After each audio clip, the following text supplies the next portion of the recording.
Hello, Science friends. Good evening. Dahil ang message ko sa ating presidente, na-text ko na kanina, di ba? Kasi wala tanggap. But anyway, masasabi ko lang thank you for giving very big credit to our club na panibago na naman na nabigyan ng recognition at nakilala ng gusto ang ating club dahil sa kasipagan mo itong Rotary Year na ito. At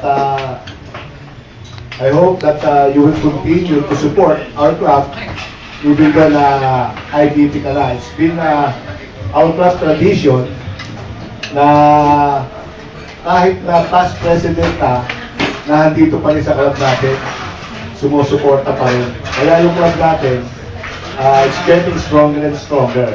It's because na yung mga nagiging past president, hindi nawawala sa club.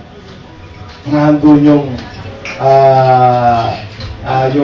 positive guide na binibigay nila sa mga bagong officers at saka mga members na nagjo-join sa ating club. So hopefully,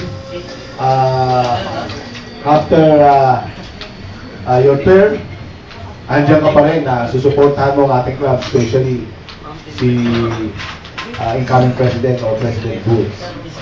So, si President Boots naman, of course, kung ano yung support ang ginagawa namin, na handito lang kami. At tuloy-tuloy ang pag-support ang gagawin namin. And doon sa planning na ginawa, na-present mo nung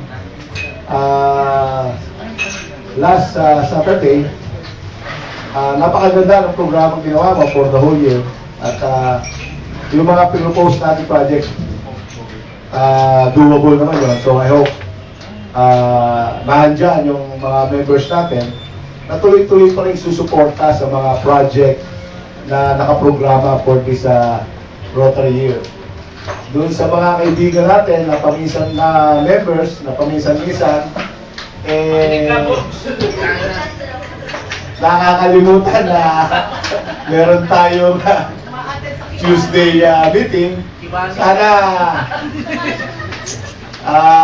mabago niyo yung schedule nyo na magbalik ulit ng Tuesday ang regular na pag-ating nyo. Magbalik daw. Para sa suporta sa ating presidente. Yun lang po at magandang gabi po ulit.